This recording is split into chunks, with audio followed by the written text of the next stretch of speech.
My sister-in-law Sophia Wilson was pregnant. On the night our whole family celebrated, my brother John's childhood friend Lily Parker showed up at our door with a pregnancy test result, demanding he take responsibility. John, abandoning his usual aloof demeanor, clung to Sophia shamelessly. "Honey, she's framing me. You're the only one for me. She's just a gold digger." I smiled brightly at the woman who destroyed our family in our previous life. We'd been waiting for this moment.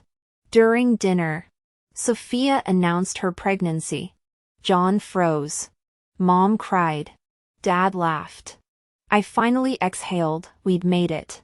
Last life. When Sophia revealed her pregnancy, Lily had appeared with fake test results. My honest brother panicked, missing his chance to explain. Sophia confronted Lily, got enraged, and miscarried. She divorced John despite our parents' pleas.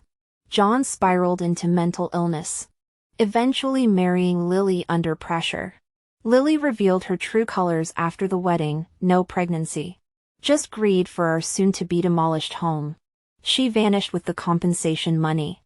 Our parents died chasing her. John went mad.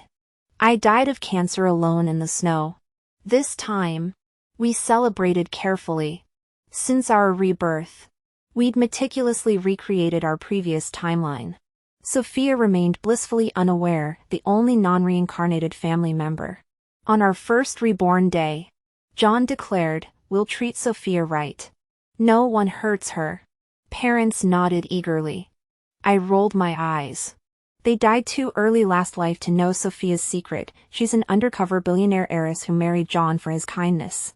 Post-divorce last life, she inherited her father's empire, becoming our province's first female tycoon. Hearing Sophia's pregnancy news, Mom and Dad stormed the market, buying all her favorite foods. Guilt-ridden John slipped me $200, his secret savings from his meager salary, to order my preferred takeout. I refused. At dinner, I watched the clock. Right on schedule. The knock came. Lily barged in, slamming fake test results on the table. "John, take responsibility." Sophia looked at John, who tightened his embrace. "I swear I only want you." That night at the reunion, I stayed with Ethan. She sneaked into my bed drunk. Ethan can confirm. Sophia blushed furiously in his uncharacteristic public embrace. The rest of us exchanged knowing glances. Our carefully rehearsed counterattack began. Sophia Wilson's face nearly touched her knees. "You should stop talking now." Lily Parker froze. She stared at John in disbelief. "John, I gave you my innocence. How could you be so heartless?" John gazed tenderly at Sophia. "My conscience was devoured by my wife long ago. Unless you have other business, kindly stop interrupting our celebration." Lily finally regained her wits. "I'm carrying your child. With our family's friendship. How can you abandon your responsibility?" John finally looked at her through narrowed eyes. "Got proof this child is mine? I've never been with another man." John's expression turned as though he'd swallowed sewage. "That desperate to trap a married man? Do I look like I'd forget sleeping with someone?" Lily fled in tears. Our parents roared with laughter. Sophia's pregnancy was secure. I gave John a thumbs up. 3 years ago, when he'd miraculously returned from death on their wedding night, he'd clung to our parents sobbing about past regrets. In that lost lifetime, Lily's ambush had paralyzed him with rage, allowing her schemes to flourish. Sophia's miscarriage followed, then her cutting off our entire family until tragedy struck. John's most repeated phrase since rebirth: "Only when I went mad last life did I realize your sister-in-law matters more than my own heartbeat. If you hadn't stopped me, I'd have burned the Parker estate upon returning." Tonight, John crept into my room like a thief. I forgot Lily's next moves from that cursed timeline, you remember? Last life. Lily had doctored surveillance footage from John's friend to break Sophia's heart. This time, 2 days prior, I'd sweet-talked that same friend into deleting the original tapes. The footage showed John stone sober that night, buttoned up like a Puritan. My intervention kept the timeline favorable. When I handed John the backup drive, he grinned. "Worth spoiling you rotten." After explaining things to Sophia, "I'll find you the perfect husband," I snorted. "Master your own marriage first, matchmaker." Dawn brought unexpected chaos. Lily arrived with reinforcements, wailing in our living room. John's absence left me center stage. Thank goodness I'd prepped our parents' evidence before confrontation. After hours of crocodile tears yielded no John, Lily peered toward his bedroom. "John never sleeps this late.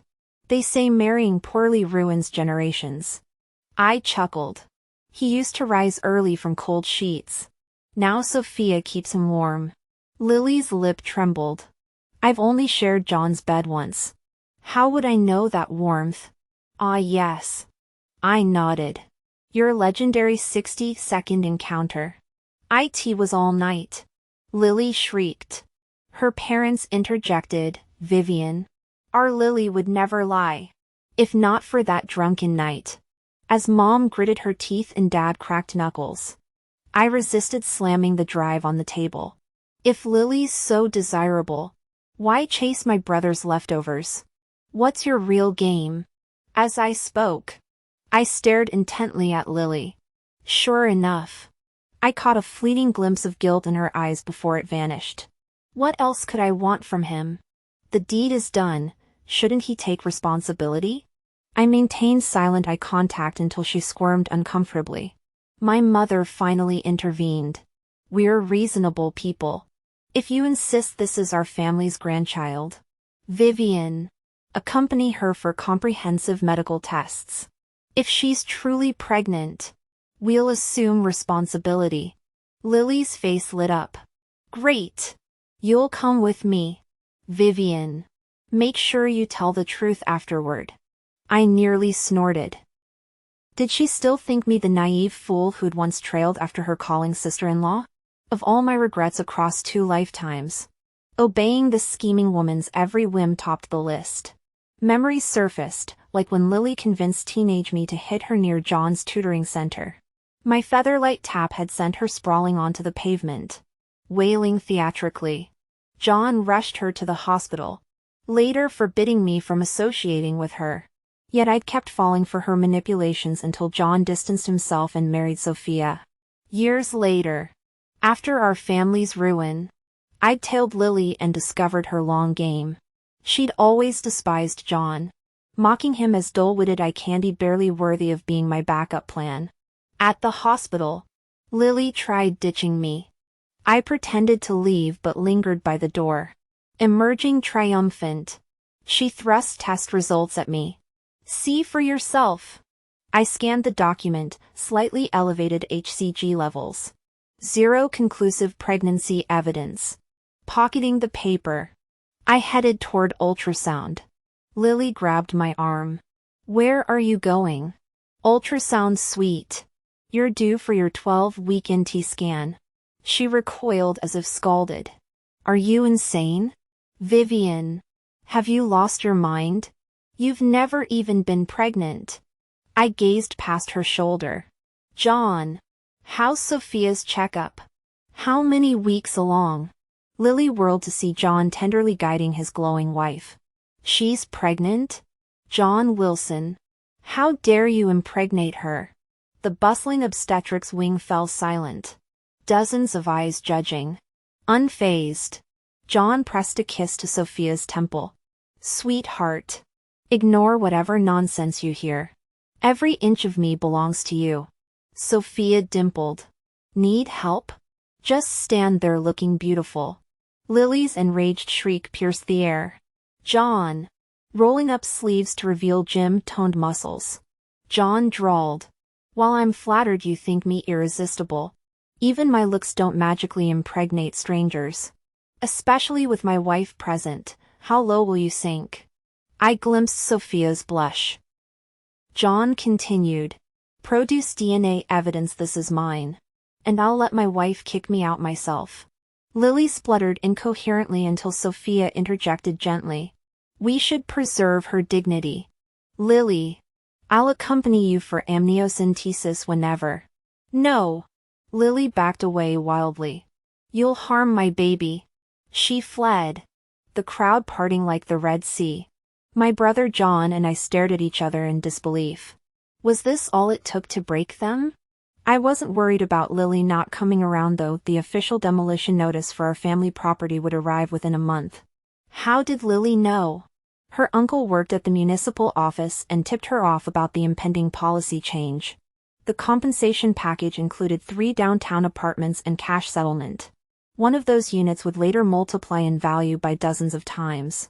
In my previous life, Lily had exploited John's mental instability to transfer ownership of one apartment to her uncle while evicting our parents to make room for her own family. As for me, I clenched my fists until my knuckles whitened. Memories of that alternate timeline flooding back. During my usual walk, Lily cornered me in an alley. She clung to my arm with artificial warmth, ignoring our recent conflict. My skin crawled, but I resisted shoving her away immediately. Vivie, she cooed. I know I shouldn't interfere with John and Sophia's marriage, but I'm crazy about him. Help me one more time? I glanced at the blood bag peeking from her pocket. With what? I need to test if he cares about me. If not, I'll get an abortion and disappear. Her performance deserved an Oscar. Fine. I agreed. Ecstatic. Lily handed me a wooden bat. Make it look real this time. Okay?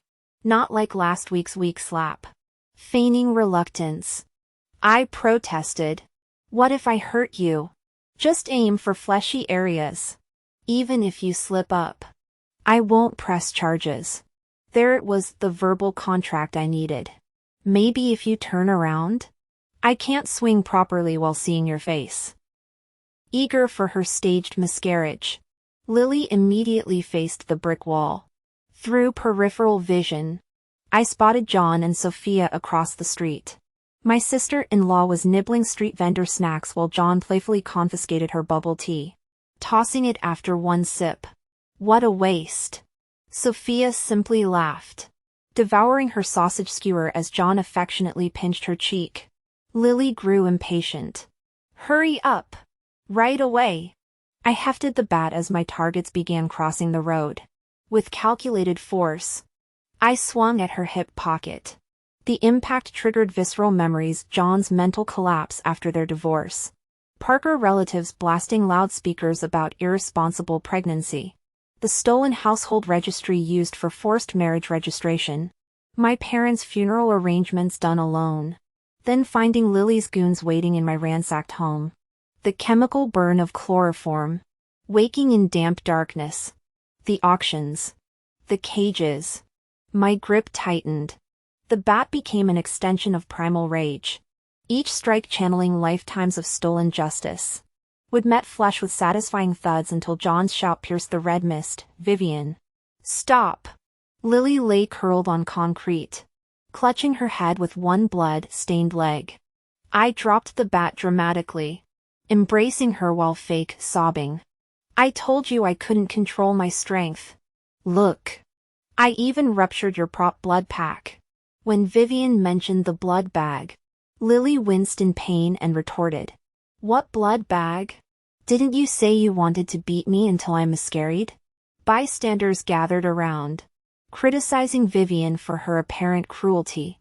Tearing up, Vivien pulled a ruptured fluid bag from Lily's pocket. No one believes me. This is what I broke earlier. Let's get medical examination records if you doubt me. Having endured darkness in my past life, I knew exactly where to strike for maximum pain without visible marks. John and Sophia agreed. We'll all go for medical verification.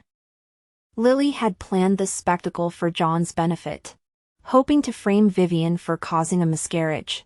But her scheme unraveled when paramedics intervened, transporting her to the hospital despite her protests. At the hospital, Lily demanded multiple examinations, hysterically claiming Vivien had caused her miscarriage. The young physician snapped coldly. Are you questioning our competence? You're neither pregnant nor injured. Every hospital would confirm this. When Lily accused, everyone saw her beating me. Vivien played their recorded conversation where Lily insisted on being struck. The damning audio left the room speechless. As Lily lunged, John swiftly removed Vivien from the room. The physician followed, observing Vivien's pallor. You need comprehensive tests. Recognition flashed. This was the same doctor who'd treated John in our previous life, uttering identical words during our first encounter. That night, Sophia sought Vivien privately. Vivi, this mess stems from John's past. Let me help. Actually, I do need your assistance. Vivien smiled. The Parkers returned next morning, coveting the Wilsons' demolition compensation.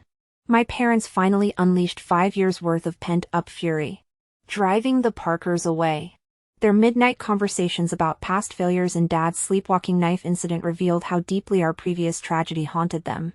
Our factory, revived through John's reforms over 2 years, became our secret financial backbone. While appearing impoverished, we prepared for vengeance that would destroy the Parkers psychologically rather than physically. As we sat down to celebrate with a family feast, Lily returned with journalists and influencers in tow.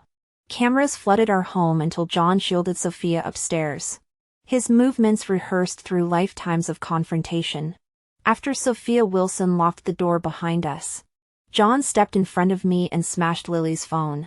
Had enough yet? Fine. Let's settle this once and for all. I'd never seen my brother wear such a dark expression before. Instinctively, I pulled our parents aside. Lily clutched her chest dramatically. Why can't you see how perfect I am for you? What does that country bumpkin have that I don't? It's true Sophia's rural household registration hadn't been transferred yet, which ironically concealed her true background. John barked out a laugh. Owned a mirror lately? You're comparing yourself to my wife? That illiterate peasant only married you for your urban residency. Lily shrieked. My jaw dropped. We all knew Lily had no shame. But this unwarranted superiority complex? Superiority? John's voice turned icy. From living in that 300-square-foot hovel? Let's be clear, your family only got municipal residency because your father works at our factory. Lily's face purpled. Changing tactics. She whirled toward the influencers' cameras. This factory heir is bullying me. They're covering up medical records and refusing compensation. File the lawsuit. John challenged. But remember, my lawyers will sue until you're bankrupt. Lily froze, clearly remembering her father's employment depended on John's goodwill. Swiveling toward me, she hissed, Vivi. I hit play on my phone, releasing the recording of her coaching me to slap her.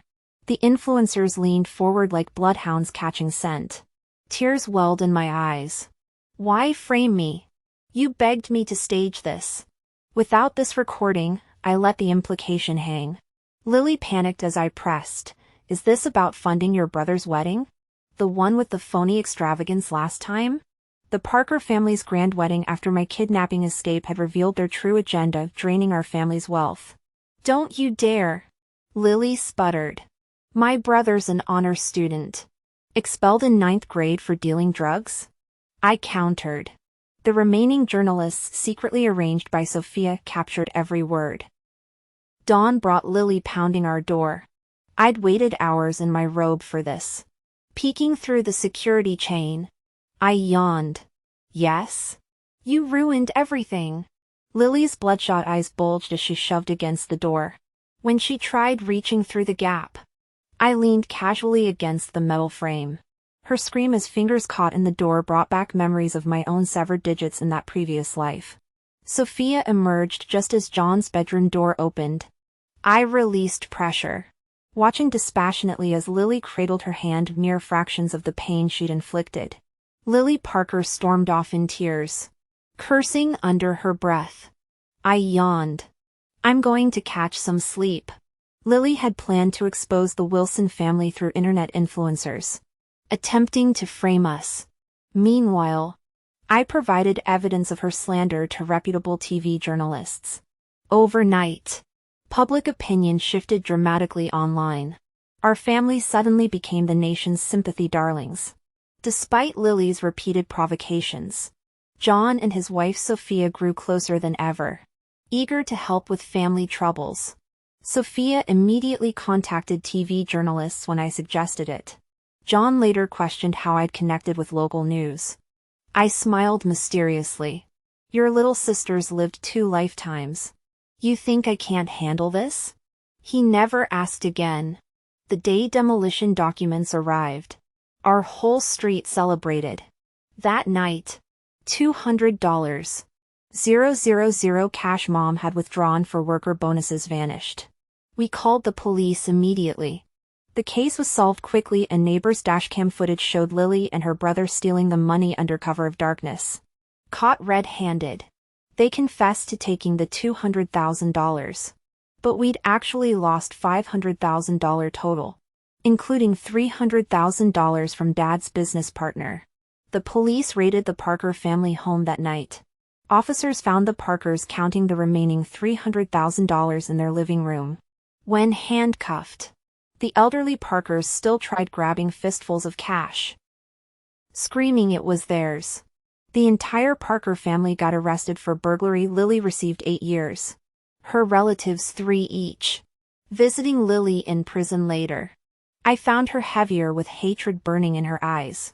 You framed me, didn't you, Vivien? This was your scheme.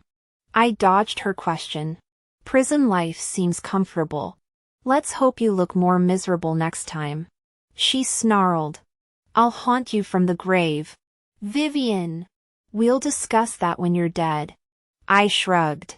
When Sophia went into labor, our whole family waited anxiously outside the delivery room. John paced nervously until we felt dizzy. After a smooth delivery, nurses tried handing the newborn to him, but he clung to the surgical doors. Staring at Sophia, our parents took the baby for checkups while I stayed with my jittery brother. When Sophia emerged, John, all 6 feet 1 inch of him, collapsed sobbing on her hospital gown. I barked. You're crushing her incision. He sprang back like he'd been scalded. At their room doorway later, I overheard John murmur, We're never doing this again. Sophia chuckled. Your factory's thriving. We can afford more. He shook his head fiercely. I earn money for you. What's the point otherwise? I quietly withdrew, leaving their moment undisturbed. That fool still doesn't know Sophia's wealthy in her own right. Unless she tells him. I'll keep that secret forever. My parents treat her like their own daughter. No toxic in-law drama here. With vengeance served and peace restored, I felt content until the young doctor blocked my path again. Frowning, he demanded, Did you get checked? I nodded vaguely. Show me the report. I teased. Aren't you an OB-GYN? Unamused, he insisted. I'd never gone for an examination. Where would I conjure a report from? So I tried to walk around. But then I heard his firm voice behind me. Early-stage cancer has a high cure rate with good prognosis. I recommend immediate hospitalization. I frowned irritably, about to retort when John's voice called out behind me. Vivien, damn it! When my parents and John's family learned about my condition, they remained surprisingly calm yet organized everything with military precision. My father and John practically dragged me through endless medical tests until I started feeling guilty. John, shouldn't you be with Sophia? She just had the baby. John tightened his jaw. She insisted I come. Would have been here herself if I hadn't stopped her. Turning to my father, I tried again. Dad, isn't Mom's soup still simmering at home? My father's face turned stormier than John's. That broth finished cooking last night. Sophia's probably drinking it right now. I slumped in defeat.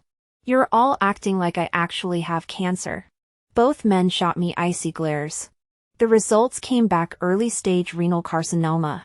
Thankfully before metastasis. After collective sighs of relief, they railroaded me into treatment. Ethan somehow became my attending physician, his daily meticulous care making my parents eye him like potential son-in-law material. I cut contact immediately after discharge. 6 months later, as I lay bedridden debating whether to move, my father cheerfully ushered someone into my room. My stomach dropped.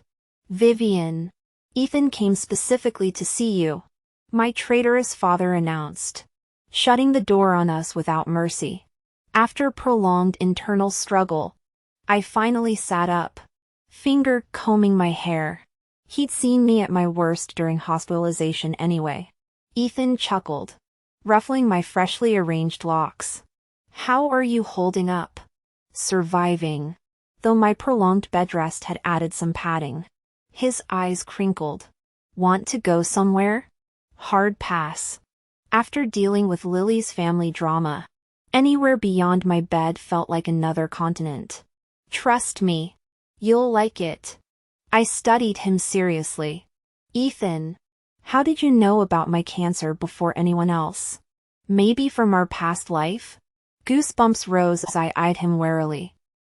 His smile turned wistful. Or perhaps a dream. Not exactly a pleasant one, though. He eventually coaxed me to the hospital's back hillside where familiar wish ribbons fluttered from an ancient oak. My breath caught identical to those I'd tied in desperation during John's previous mental health crisis, when our family was crumbling after Sophia's departure. "So you've been watching me since back then?" My voice wavered. "I used to watch from my office window," Ethan admitted, fingertips brushing weathered ribbons. This determined girl praying to a tree. I wanted to know her story. "But after you brought John back that day, you vanished." Through Ethan's account, I finally learned what happened to John after I disappeared last time. He said my brother John had been undergoing treatment at the hospital for a year when he suddenly disappeared one day. He told me John's disappearance coincided with the day I was beaten half dead by traffickers and dumped in the wilderness. Perhaps sustained by sheer vengeance, I survived and begged my way back here, though my failing body wouldn't last long enough for retribution. Thankfully, Providence granted us a second chance to rebuild our family's happiness. Ethan confessed his feelings to me, but I couldn't accept. My past life experiences left me emotionally scarred and volatile. I'm essentially an unstable time bomb. How could I burden someone like Ethan who has such bright prospects? Yet he persisted, visiting our house more frequently. To my dismay, my parents started nagging daily about me not appreciating good fortune. Ugh. I desperately wanted to run away. So I did. For 2 days. Neither my parents nor John and his wife Sophia came looking. When Ethan found me at the hotel, I was already packing to return home. Fancy accommodations couldn't compare to my own bed. During our walk back, Ethan tried again. "I dreamed about you last night." I hummed in response, mentally planning how to coax Mom into making my favorite meal. "Vivi," he said, stopping me. "Are you pushing me away because of what happened before?" My body stiffened. "What?" With a sigh, he gently embraced me. "You're always so sharp-witted, yet blind to this. Listen, you're not tainted. They were the wrongdoers, not you. Don't let their crimes become your prison." I stood frozen in his arms before whispering, "But I am stained. I can't." "Then let me help you heal," he murmured into my hair. When I shook my head, he persisted. "Vivi, I spent 50 years in prayer for the second chance. Won't you give us 1 year? If you still feel the same, I'll—" He paused dramatically. "Just chase you through another lifetime, I suppose." My breath caught. His words implied our rebirth resulted from his devotion, but we'd barely interacted in our previous lives. Before I could protest, he continued, "You might not remember me well, but I never forgot you. That day at the hospital when you tied red ribbons to the oak tree, praying daily for your brother. I watched from the surgical wing for weeks." Epilogue: Ethan's perspective. Mom's 11th marriage lecture this month buzzed through my phone, rubbing exhaustion from my eyes after a 10-hour surgery. I gave vague excuses and hung up.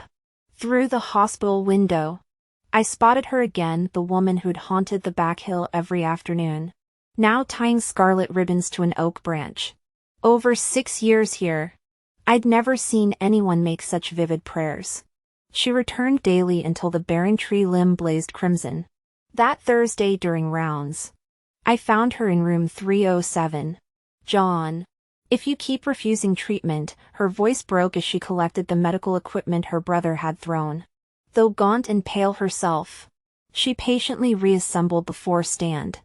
"Who'll clean up your messes if I'm gone?" When our eyes met, I blurted out concern about her health. She left without answering, but I noticed her at oncology the next week. The test results must have come by now, as colleagues urged me to the next patient. I glanced back. She'd coaxed John into taking his medication, her smile brighter than all those red ribbons combined. A colleague said to me, "Those siblings had it rough after their family's property got demolished." Some shady characters started circling. Sophia Wilson ran off, and just days ago their parents got so stressed they ended up hospitalized. Nobody could handle their brother John's mental breakdown. I couldn't help but sigh. Hospitals truly show life's rawest moments. Later, I heard John had been discharged and learned his sister's name, Vivien. One evening after work, I spotted similar red bracelets at a street vendor's stall. Acting on impulse, I bought one. Only then did I realize how closely I'd been watching Vivien, far beyond normal concern for patient families. At my age, there's no point denying feelings.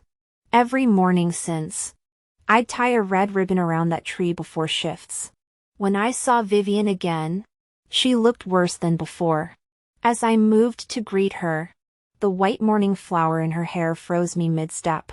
Quiet inquiries revealed both parents had passed. John's condition deteriorated rapidly after that. Nurses struggled to administer sedatives while Vivien stood motionless by his bed, her eyes hollowed pawns of resignation. That look of serene despair haunted me, sparking irrational panic whenever my shift ended. I'd scan corridors searching for her. One chaotic day when John erupted again, Vivien was missing. My frantic inquiries led to the rooftop. She stood perilously close to the edge, still advancing when I lunged to grab her. Beneath the hospital gown, her frailness shocked me. "I'm not jumping," she said calmly, pushing away.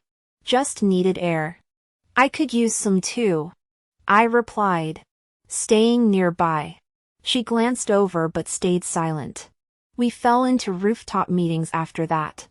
I planned to confess my feelings once she warmed up, or at least build friendship.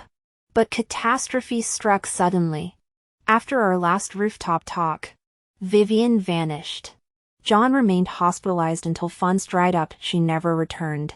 I covered his final treatments, half joking to myself she'd owe me a lifetime. Yet 12 months passed without word.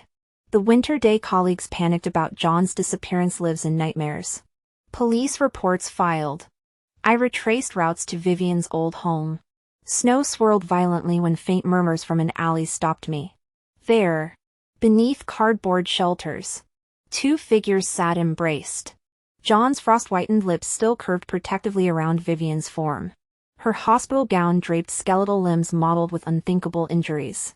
Even with medical training, I couldn't fathom what horrors left her like this. She lay motionless in his arms, bloodless face peaceful in death. John's fading warmth barely lingered when I found them. Kneeling in the snow, I cradled my face as silent sobs racked my body. The storm swallowed my grief, burying their tragic story under endless white. After handling the affairs of the Wilson siblings, I went to the temple to pray twice weekly without fail. A year later, the abbot gave me a bracelet and instructed me to maintain a strict vegetarian diet and devote myself to Buddhist practices for 5 years to ensure their reincarnation. As a staunch materialist, I surprised myself by wholeheartedly embracing his guidance.